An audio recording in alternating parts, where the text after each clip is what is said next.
Quest drove this morning and passed Home Valley, and the corrugations have started. They're a bit rough in parts, but we're on the way to free camp just near the Durack River. So we've heard that's a pretty good spot to free camp, and it'll be nice to have a few days. So I've been on the road an hour or so now, hour and a half. They're just doing a bit of a quick check, make sure the connections are done, tighten up the wheel nuts.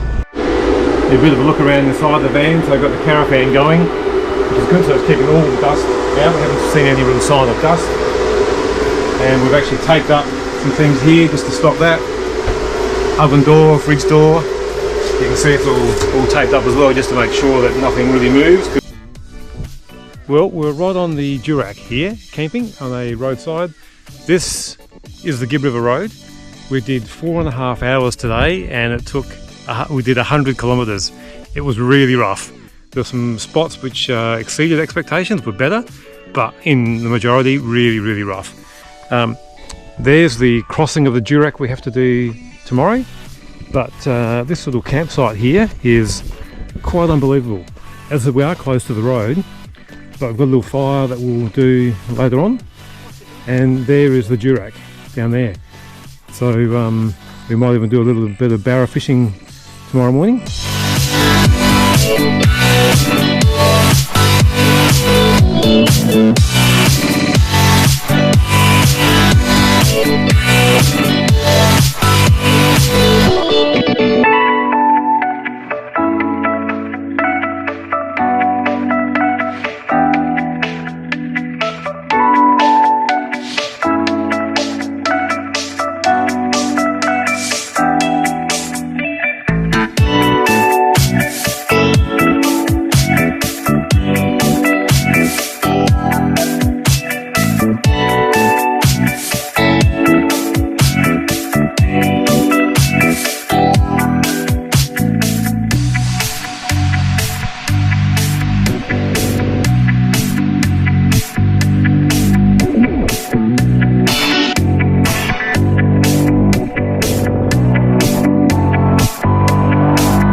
A little bit of a crossroad for us, because we're going to go up to the Ellenbrae Road, get to Drysdale Station, and then investigate flying into the Mitchell Plateau to see Mitchell Falls. But whether we'll drive up there or flying remains to be seen. We'll check out some options, and then we'll head down the Derby Road and to get to Mount Elizabeth.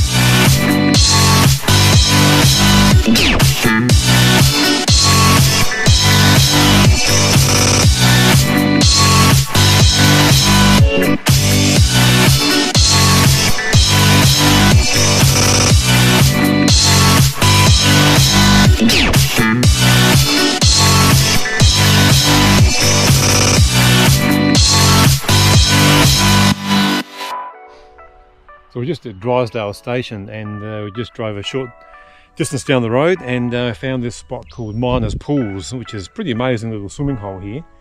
And we just crossed the Drysdale River as well. Another little water crossing, heaps of them around. But yeah, really nice little spot here.